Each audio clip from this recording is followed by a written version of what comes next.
see what I see. A star dancing in the night with a tail as big as a kite, with a tail as big as a kite. 7:43 in Trinidad and Tobago. That's a bit of what you're going to be hearing over the course of the weekend, or maybe even better with the event that we're going to be talking about in a short while. And I know our guests are really focused on that. I'll tell you why. Because I started a little conversation about World Cup football, right? Just to loosen things up a little bit. You know what I heard? Who playing? Really? Who playing? All right, well, let's leave it at that. By the way, just for the record, Croatia are playing Morocco, and it's goalless coming up towards the end of the game. Not that it means anything to the guests that are joining us now, because the music department of the University of the Southern Caribbean will be having their presentation, their annual year-end production. This time it's described as The Greatest Story. It's themed Thrill of Hope, you know, Thrill of Hope, where we will rejoices, all that kind of thing. Indeed, it's a one-of-a-kind experience. It combines music, drama, film, dance, and other elements of the creative arts into a seamless theatrical presentation that is sure to inspire and uplift. Well, after all that bigging up, they better be able to deliver. So let's find out from three of the principals, because they are here with us. Siobhan Lawrence is a music student, Music Academy director, assistant director of the University Choir and Orchestra, and we were hearing a bit of the choir just a little while ago. Anton Charles is a music student. He's an audiovisual director of the TGS project. And with us as well is Kerron Hislop, the chair of the USC Music Department. He's the director of the University Choir of the Orchestra and Concert. Good morning to all. Thanks very much for being with us. So, Mr. Hislop, the one who asked who playing, so I'll call him out right away. But again, the world doesn't stop for World Cup football, although many of us would like to feel that it does. Tell us what's coming up over the weekend. Thank you very much, Fazil. Well, the thing is, we don't have much time for World Cup football. I hear you. We're so busy up at USC. But thanks for putting me in a place. All right, so coming up, we just want to let everybody know about our spectacular event that's going to be happening next weekend, December 3rd and 4th. Thrill of Hope. It's our scholarship fundraiser, annual scholarship fundraiser. And this is an event, like you said, that combines all of the creative arts. So at USC Music, we have a number of ensembles. We have our steel orchestra, we have our jazz ensemble. Our largest ensemble is the University Choir and Orchestra, which is about a 100-piece ensemble. And so we've come together actually over the last, this is the third edition of this particular program. And it integrates all of the creative arts. So it's a theatrical production that combines the music of the ensembles with a number of guest artists. We have a dramatic involvement as well. It involves film, it involves dance. All of the creative arts are put together in this one program, and the objective of the show is really to raise funds for scholarships for music students. Sure, and before we hear from our other two guests, let me give the basic information on the events that are coming up. Saturday the 3rd of December at 8 p.m. Sunday the 4th of December at 5 p.m. at the USC Auditorium. That's up Maracas Valley in St. Joseph. Contact number 797-9208. You could go to usc.edu.tt for more information. Tickets are priced.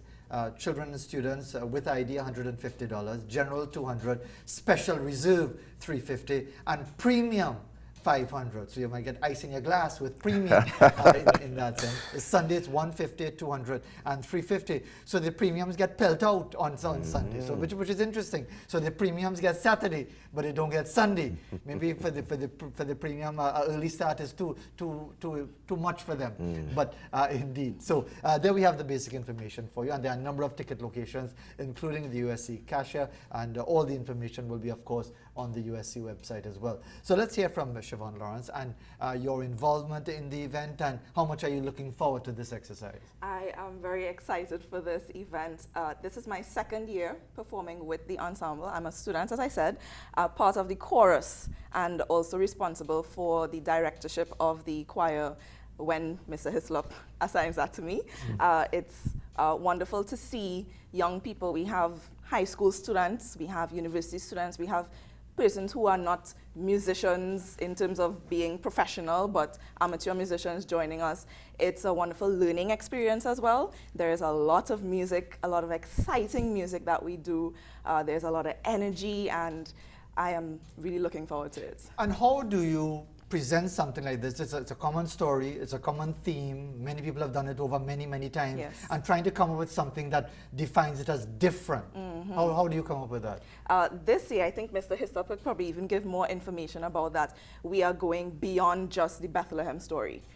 So it would be very exciting to see how we incorporate the life of Christ and the purpose that he came to earth for, not just in the arrival, but also his death, resurrection, and so on. Okay, Anton Charles, thanks very much for being with us as well. Tell us about your role and your involvement. Well, before I even say my role and involvement, I just want to add in that premium. Don't only get ice in their glass, but a slice of lemon as well. Don't make joke. On this, I'm very serious. A whole slice of lemon, right? Sugar around the rim of the glass. Give me the price of lemon these days, it's really premium. Now, I'm telling you, man, it's expensive these days. It's crazy. Yes, well, I'm Anton Charles. I am a music major, and I am the director for audio visual. And let me tell you, this production is going to be like none that you've never seen before. You've never seen anything like that. No, I haven't. That's why I'm here, right? No, you really haven't, man. The story of Jesus, like you said, has been done so many times, right? In so many different ways. But this one, we really pull out all the stops, man. We pull out all the stops. You've ever seen Mary and Joseph run through bush, right?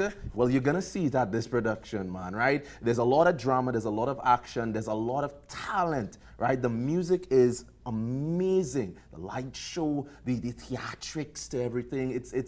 I'm thinking about it, and we're here at these rehearsals. It's such a fun process to see everybody come together, have a lot of fun. And in our minds, I'm just like, man, these people aren't ready for this, you know. They really aren't ready for this. This is just so much culminated. I feel like all the energy, you know, that was stored up during the whole pandemic, you know, is just now about to just explode into this theatrical, mad, great, you know, production. You sure you're not the PR person? I'm telling you, man. You're doing a really good job. I have to give you that. But Mr. Hislop, what more can you add in relation to putting this entire event together?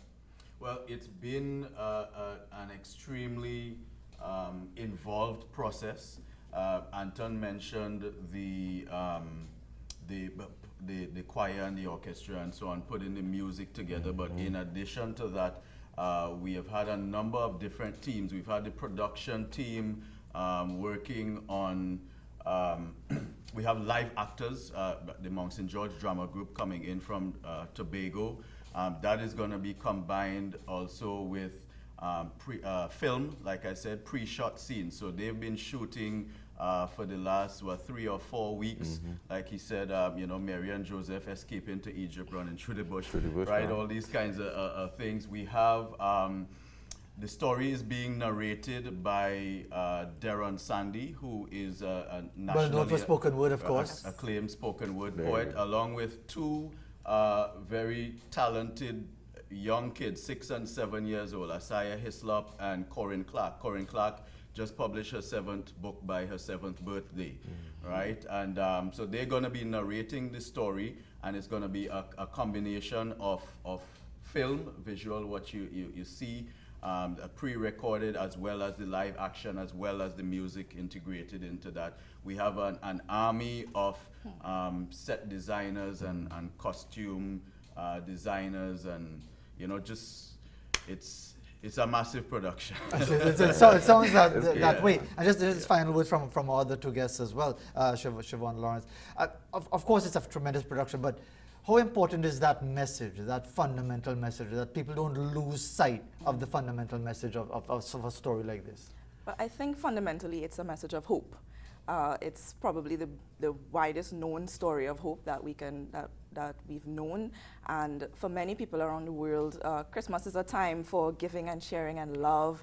And in a world that is so ravaged by violence, we do need that hope. And I think TGS is that perfect opportunity to just remind us of the grandeur outside of the sadness that we may see around us.